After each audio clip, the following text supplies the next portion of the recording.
Cette émission est rendue possible grâce à la famille des partenaires de l'Église de la Victoire.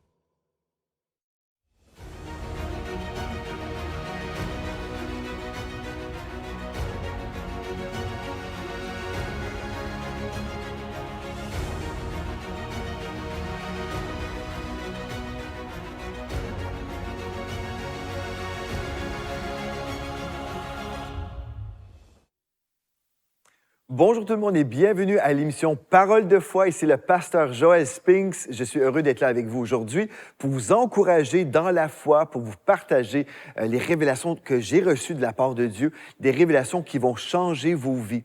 Alléluia. Cette semaine, on parle de la voie de la victoire et comment vous pouvez devenir cette voie aujourd'hui dans votre propre vie, comment vous pouvez même devenir le prophète de votre propre vie.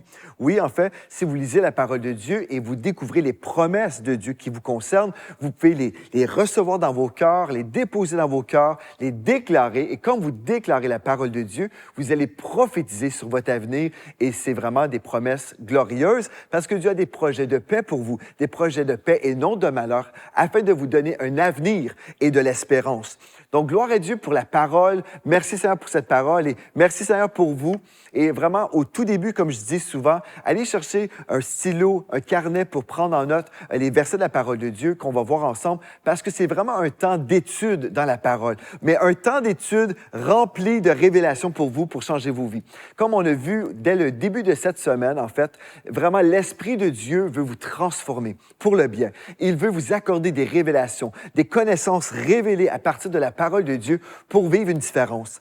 Vous savez, ce n'est pas assez de lire la Bible. Dieu veut qu'on la lise, qu'on la médite et qu'on la vive, qu'on l'expérimente. Et si vous êtes prêt à vivre un changement, vous êtes connecté à la bonne émission, gloire à Dieu. Cette parole de foi qui sera déclarée va vraiment vous faire du bien, va vous aider à grandir dans les voies de Dieu. Votre foi, je peux vous avertir dès le début, votre foi va augmenter pendant cette émission. Pourquoi? Parce que la foi vient de ce qu'on entend et ce qu'on entend vient de la parole de Christ, la parole d'onction qu'on reçoit maintenant dans le nom de Jésus. Et j'aimerais ça prier pour vous parce que je crois que c'est l'Esprit de Dieu qui va vous accorder des révélations. Aujourd'hui, on va voir comment on peut devenir cette voie de victoire. On va revoir des choses aussi qu'on a vues depuis lundi et on va voir en fait comment la parole de Dieu, elle est tellement pertinente pour nous aujourd'hui.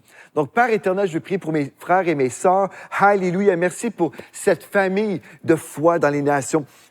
Cette famille avec des frères et des sœurs partout sur cette terre. Merci pour ce rassemblement. Merci pour cette étude biblique que tu nous permets d'avoir avec nos frères et nos sœurs, peu importe les continents, que ce soit en Afrique, que ce soit en Europe ou en Amérique du Nord, dans les îles de la terre. Merci, Seigneur Dieu, pour ta présence. Merci, Seigneur Dieu, oui, parce que tu es ce Dieu vivant. Tu es ce Dieu de miracles. Tu accomplis encore des miracles aujourd'hui. Et Seigneur, je relâche ma foi. Je relâche ma foi pour mes frères et mes sœurs. Je déclare, Seigneur Dieu, ils ne tourneront pas en rond. Ils vont pas vivre des défaites, mais avec toi, nous ferons des exploits. Avec toi, Seigneur, on reçoit cet esprit de révélation. Oh, alléluia. Merci, Seigneur Dieu, pour ta parole. Merci pour ton esprit. Et vraiment, merci, Seigneur Dieu, pour ces révélations que nous recevons maintenant dans le nom de Jésus. Et le peuple de Dieu peut dire Amen et Amen et Amen. Alléluia, c'est pour moi.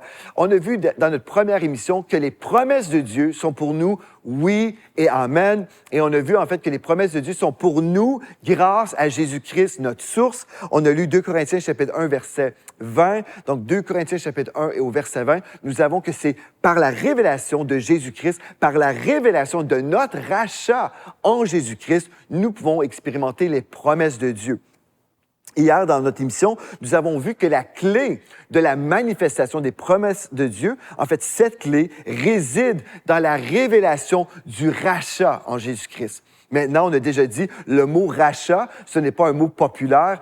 On ne comprend pas forcément le sens. Donc, on a pris le temps de décortiquer un peu ce mot-là pour nous aider à comprendre que nous étions autrefois vendus, esclaves au péché, mais Jésus nous a rachetés et nous avons été rachetés de la malédiction de la loi afin d'entrer dans la bénédiction d'Abraham. Et on a vu ça dans Galates chapitre 3, versets 13 et 14. Et j'aimerais ça le relire encore aujourd'hui. C'est tellement important. on entend très rarement parler du rachat en Jésus-Christ et des fois, c'est tellement tellement flou, on ne comprend pas. On va prendre le temps aujourd'hui, on va relire ce texte pour entrer aujourd'hui dans le thème du jour, le thème « Pourquoi certains reçoivent leur héritage ou les promesses de Dieu? » Pourquoi est-ce qu'il y en a des gens, des croyants, qui vont recevoir et d'autres non? Pourquoi? Bien, c'est une bonne question et on va y répondre aujourd'hui. Et je crois vraiment, si vous êtes cette personne, vous avez entendu plusieurs prédications, vous avez entendu plein de messages de foi, mais vous ne vivez pas ces promesses-là. Bien, aujourd'hui, on va dire, voici certaines raisons qui peuvent expliquer la défaite dans vos vies. Est-ce que vous êtes prêts? Mais premièrement, on va aller dans Galates chapitre 3 au verset 13. Donc, Galates chapitre 3 au verset 13. Je vous laisse le temps aussi de l'écrire dans votre carnet. Il est écrit, Christ nous a rachetés de la malédiction de la loi, qu'on a retrouvé dans Deutéronome 28, versets 15 à 68. Donc, Deutéronome 28, versets 15 à 68. Christ nous a rachetés de la malédiction de la loi, afin, étant devenu malédiction pour nous, car il est écrit, maudit est quiconque est pendu au bois. Donc, Jésus a été maudit pour nous, afin, au verset 14, afin que la bénédiction de l'Éternel ou la bénédiction d'Abraham eût pour nous, OK, le texte nous dit, eût pour les païens son accomplissement en Jésus-Christ et que nous reçussions par la foi l'Esprit qui nous avait été promis. OK. Donc, on a vu ça et on a vu que nous étions concernés directement. Si nous sommes à Christ, selon Galates 3, 29, si vous êtes à Christ, vous êtes la postérité d'Abraham. Le texte nous dit également héritier selon les promesses. Donc, tout ça, c'est pour nous. On a vu qu'on a été rachetés de quelque chose à quelque chose. Amen. Et on a vraiment passé du temps à parler du rachat. Donc, si vous ne connaissez pas vraiment le rachat, vous ne comprenez pas vraiment le sens ou les profondeurs, je veux vraiment vous encourager à écouter, en fait, l'enseignement d'hier et même l'enseignement de dimanche passé que vous pouvez retrouver sur le site web de l'Église de la Victoire. La prédication s'appelle « Devenez la voix de la victoire ». Donc, « Devenez la voix de la victoire ». Et j'ai prêché ce message dans l'espace d'une heure, mais cette semaine, on prend plus de temps. On va plus lentement, on décortique, j'explique davantage et on rajoute un petit peu de la viande pour vraiment comprendre le sujet. Amen? OK. Donc, en terminant l'émission d'hier, on a vu que Jésus nous a rachetés du péché et de ses conséquences, impliquant certainement le rachat de la maladie. OK, donc de la malédiction, de la maladie, selon Deutéronome 28, versets 21 et 22. Et également, nous avons été rachetés de la malédiction de la pauvreté qu'on retrouve dans Deutéronome 28, verset 48. OK, donc Dieu nous précise des choses. Donc, quand on parle des promesses de Dieu, on ne veut pas juste être général, on veut être spécifique. Parce que si vous souffrez dans votre corps, vous devez savoir que Christ a payé le prix, non seulement pour le pardon de vos péchés, mais aussi pour le rachat de la maladie, de cette malédiction. La maladie n'est jamais une bénédiction, même si plusieurs chrétiens vont dire des choses semblables. Des fois, j'ai entendu une personne dire « Ah bien, je perds l'audition, mais c'est une bénédiction de Dieu. Je deviens aveugle, mais c'est une bénédiction de Dieu. Dieu a ses projets, ses plans, les voies de Dieu sont au-dessus de nos pensées et on dit toutes sortes de choses qui sont contraires à la parole de Dieu. Non, Dieu ne puise pas dans la malédiction pour enseigner ses enfants. La Bible est très, très claire. 2 Timothée chapitre 3, versets 16 et 17. En fait, c'est la parole de Dieu qui est utile pour notre enseignement. OK? C'est la parole, ce n'est pas le cancer, ce n'est pas la perte de notre entendement, ce n'est pas la maladie. Dieu ne se sert pas de la malédiction de la maladie. Mais vous savez, puisqu'on n'a jamais vraiment parlé de la malédiction de la maladie, on ne comprend pas que c'est une malédiction, mais il faut dire les choses comme Dieu dit les choses, OK? Et la pauvreté, c'est la même chose. Christ a payé le prix pour cette malédiction. Vous devez comprendre, lorsque Adam a chuté, là, qu'est-ce qui s'est passé? Il a quitté le Jardin d'Éden. Il a été expulsé du Jardin d'Éden. Et puis, on sait qu'à partir du péché, il est devenu malade et éventuellement, son corps est mort. On comprend également qu'il devait travailler à la sueur de son front pour manger son pain. Vous comprenez ceci? Avant, dans la bénédiction de l'Éternel, dans le Jardin d'Éden, Adam pouvait juste prendre un fruit comme ça, c'était gratuit. Il pouvait se servir, c'était tellement facile. Mais en fait, la malédiction de la pauvreté découle du péché. Mais Christ nous a rachetés de cette malédiction-là. Et c'est ça qu'on retrouve dans la parole. Maintenant, qu'est-ce qui fait la différence, entre ceux qui reçoivent les promesses de Dieu et ceux qui ne reçoivent pas les promesses de Dieu? Est-ce que c'est une bonne question, frères et sœurs? Qu'est-ce qui fait la différence, là? Bien, en fait, je vais vous dire, oui, c'est tellement important.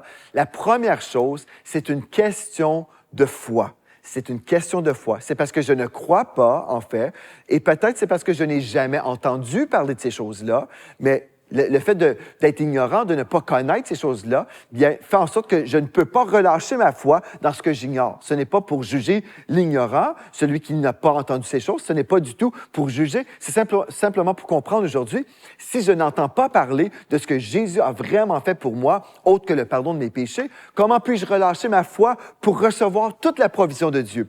En fait, aujourd'hui, on veut prêcher cette parole de foi, le plein évangile, tout ce que Jésus a fait. Je veux vous exposer à l'œuvre de la rédemption, l'œuvre du rachat. C'est tellement important parce que si j'entends parler de ces choses-là, je vais pouvoir croire, je vais pouvoir relâcher ma foi et je peux commencer à l'expérimenter dans ma vie. Et c'est pour ça que nous recevons toutes les semaines des témoignages de vie transformée.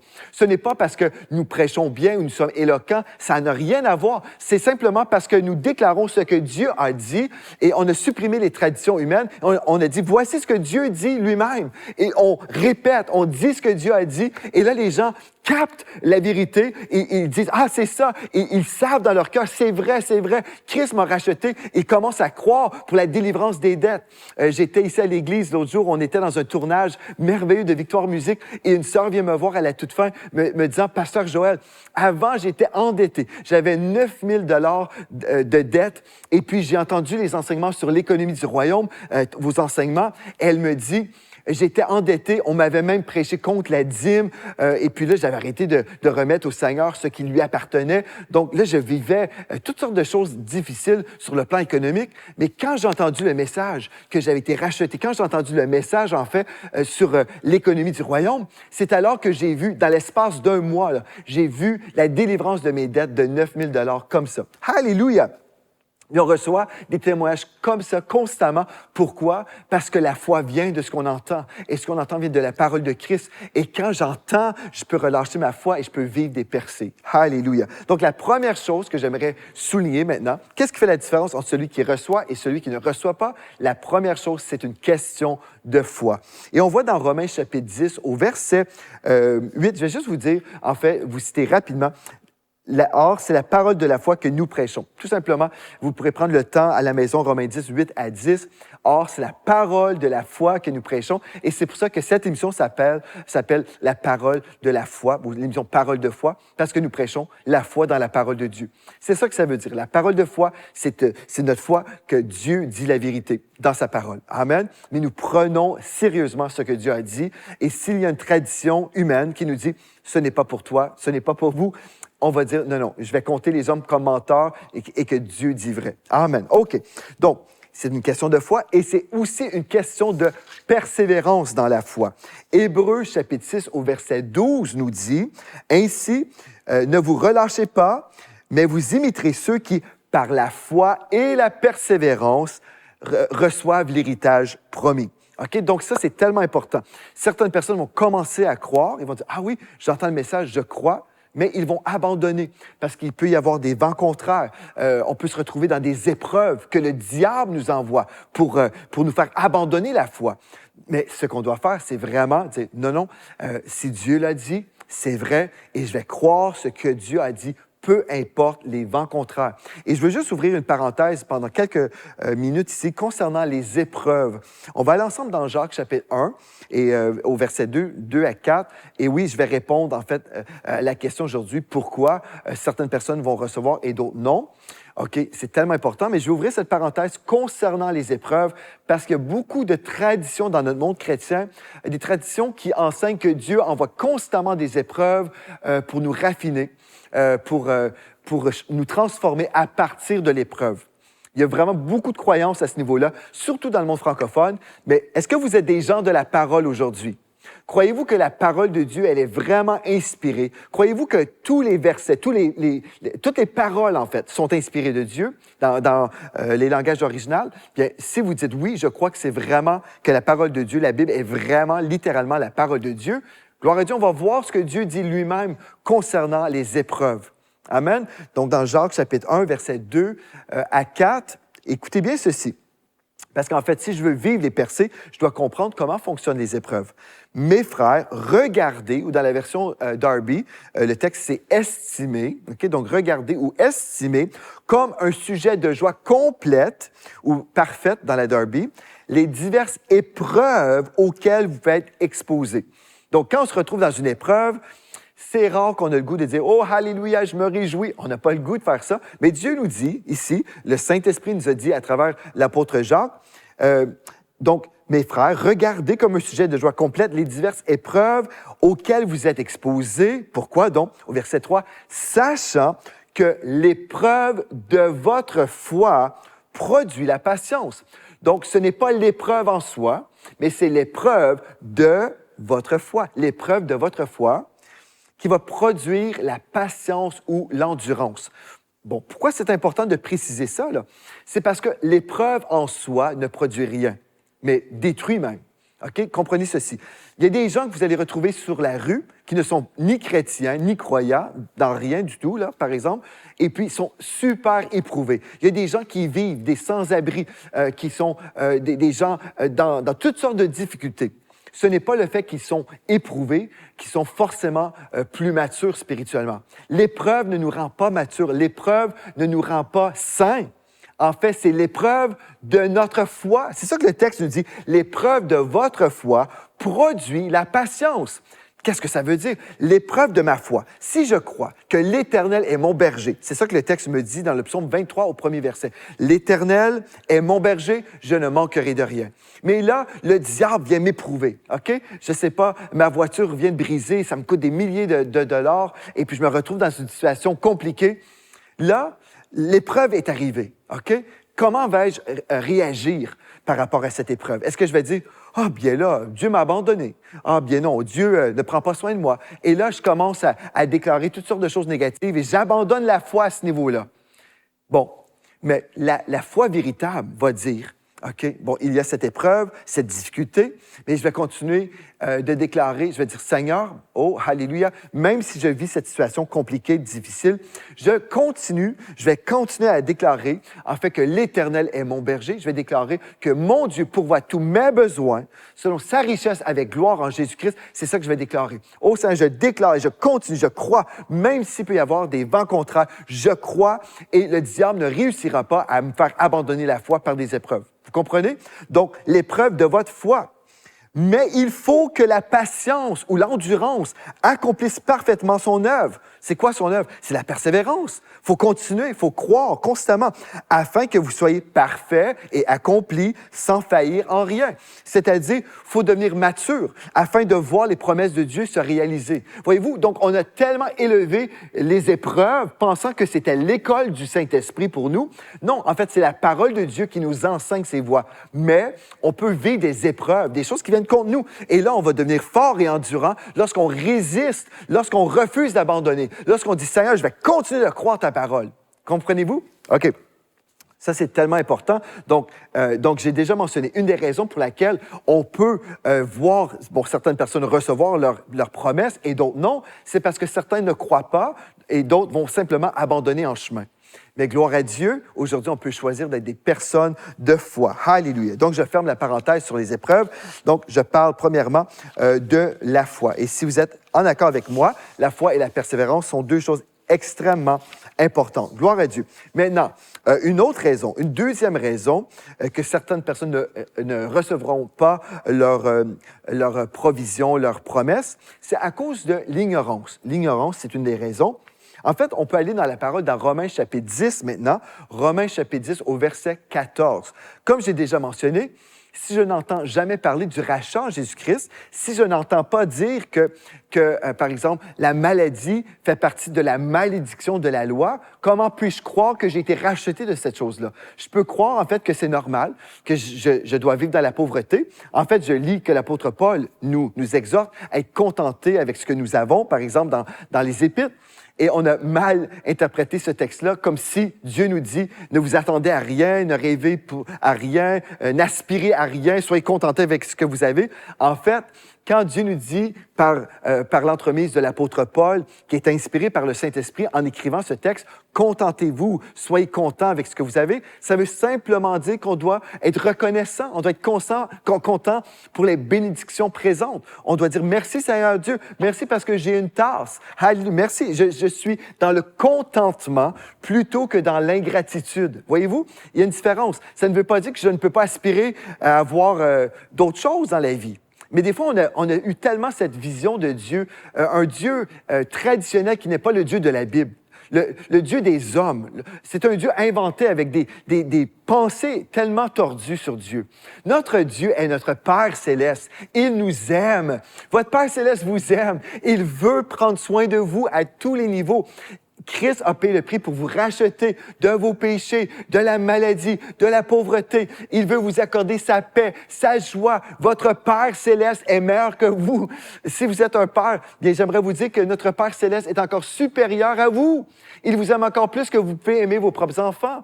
Mais on a diminué notre Dieu et même on a attribué les œuvres de Satan à Dieu. Et on a dit que c'était Dieu qui nous rendait malades, que c'était Dieu qui nous appauvrissait. Ça, c'est des traditions humaines. On ne retrouve pas ça dans la parole de Dieu. Alléluia, alléluia. Merci, Seigneur, pour la vérité de ta parole. Donc, la deuxième raison pour laquelle plusieurs ne vivent pas les promesses de Dieu, c'est simplement par ignorance. Osée 4.6 aussi nous dit « Mon peuple est détruit par la maladie, par exemple, par la pauvreté, par toutes sortes de choses. Mon peuple est détruit parce qu'il lui manque la connaissance. Il lui manque la connaissance. » Et là, on va lire Romains chapitre 10 au verset 14. Écoutez bien ceci. « Comment donc feront-ils appel en celui ou à celui en qui ils n'ont pas cru? Et comment croiront-ils en celui dont ils n'ont pas entendu parler? Et comment entendront-ils parler de lui si personne ne l'annonce? » Voyez-vous, si personne parle de Jésus-Christ et de son œuvre, ce qu'il a fait pour nous, comment pouvons-nous vraiment croire dans ce qu'il a fait pour nous? Voyez-vous, c'est pour ça. Donc, il y a un monde d'ignorance. Et un dernier point, et je vais sûrement élaborer plus là-dessus dans notre prochaine émission, mais il y a aussi de la honte. Il y a vraiment de la honte. Lorsqu'on commence à s'affirmer vraiment dans la parole de Dieu, bien, on peut se retrouver dans la honte parce que là, on se retrouve dans la foi, vraiment dans la foi pure de la parole de Dieu, mais il y a tout un monde chrétien dans la tradition. Donc, quand on sort de la tradition, ceux qui sont dans la tradition sont comme ça. Et puis, ils ne sont pas contents avec nous. Ils peuvent nous regarder de haut et comme si on est vraiment simple d'esprit mais, ou orgueilleux. Ils peuvent dire, mais pour qui tu te prends, toi? Croire des choses semblables. Nous, on ne croit pas comme ça. On ne vit pas ces choses-là. Et toi, tu crois que tu peux commencer à vivre dans la santé divine. Pour qui te prends-tu? Tu crois que tu peux sortir de la pauvreté? Mais quel orgueil! Voyez-vous, là, il y a des jugements et même, on peut commencer à dire toutes sortes de choses horribles sur ceux qui sont dans la foi. Je me souviens, j'ai entendu des gens m'avertir il y a plusieurs années, il ne faut surtout pas écouter les prédicateurs de la foi parce que c'est extrémiste, c'est comme ceci, c'est comme cela. Et j'ai remarqué, en fait, en écoutant des enseignements sur la foi, que ceux qui prêchaient la foi, ils nous prêchaient vraiment la parole de Dieu. J'entendais des versets, des versets, des versets, des versets. Et là, je peux comparer avec ceux qui me disaient de ne pas écouter ceux qui prêchaient la foi. Et pour eux, c'était des critiques, la calomnie, des jugements, des opinions. Et je me suis dit, bien, au final, moi, je vais croire ceux qui prêchent la parole de Dieu plutôt que ceux qui prêchent leurs pensées humaines. Voyez-vous, c'est tellement important. Aujourd'hui, je vais vous encourager. On va croire Dieu ensemble. Alléluia. Et on va poursuivre demain. On va faire la deuxième partie on va répondre à cette question dans 2 émissions parce qu'aujourd'hui, je n'ai pas le temps de tout voir avec vous, mais déjà, vous pouvez savoir, c'est une question de foi et c'est une question d'ignorance, si je ne reçois pas la provision. Mais aujourd'hui, si vous êtes une personne de foi, j'aimerais ça prier avec vous. Si vous avez besoin d'une percée dans vos vies, je vais vraiment croire avec vous. Et même si vous voulez vivre un changement dans vos finances, vous pouvez semer dès aujourd'hui. Nous vous offrons l'opportunité de semer dans un très bon terrain, un terrain qui produit beaucoup, vraiment dans la francophonie. À l'Église de la Victoire, vous pouvez semer en visitant semerez.ca. Et si vous avez besoin d'une guérison dans votre corps. Je vais prier avec vous dès maintenant. Père éternel, je te rends grâce pour ta parole. Je te remercie pour la présence de ton Saint-Esprit. Merci pour la vérité de la parole de Dieu. Tu nous dis dans ta parole, vous connaîtrez la vérité et la vérité vous rendra libre. Et je déclare maintenant, dans le nom de Jésus, la liberté dans la vie de mes frères et de mes sœurs. Je déclare, ils sont délivrés de la tradition, délivrés des mensonges, délivrés de ces limitations humaines dans le nom de Jésus. Je déclare que les semences produisent beaucoup dans leur vie, comme ils sèment aujourd'hui. Je déclare, ils voient une récolte rapide dans le nom de Jésus. Alléluia. Je déclare l'annulation de dettes dans le nom de Jésus. Je déclare, Seigneur, que les corps malades sont guéris maintenant dans le nom de Jésus. Par les meurtrissures de Christ, je plaide le sang de Jésus de la tête aux pieds. Je commande à vos corps, soyez alignés avec la volonté de Dieu que nous retrouvons dans le psaume 103 au verset 3. Il pardonne toutes nos iniquités, il guérit toutes nos maladies dans le nom de Jésus. Alléluia. Je te loue, Seigneur Dieu, pour des vies transformées. Je te loue, Seigneur Dieu, pour cet esprit de révélation et ton onction qui demeure sur mes frères et mes sœurs. Tout au long de cette journée ou de cette soirée, peu importe lorsqu'ils écoutent cette émission, je déclare ta gloire sur leur vie. Alléluia. Je déclare, ils sont des porte-paroles pour toi. Ils ouvrent la bouche, ils déclarent la vérité de ta parole et ils font une différence dans cette génération. J'ai prié dans le précieux nom de Jésus. Amen et Amen. Alléluia. Si vous avez été bénis par le Seigneur Jésus lors de cet enseignement, écrivez-nous à contactvictoire.com, donc contactvictoire.com, et dites-nous ce que le Seigneur a fait dans vos vies. Ça va tellement nous faire du bien. On va se réjouir aussi avec vous lorsque vous nous écrivez pour nous partager vos témoignages. Nous sommes toujours dans la joie de vous lire. Donc, gloire à Dieu et merci à vous. Et d'ici à demain, rappelez-vous de ceci. En Jésus, vous êtes richement bénis.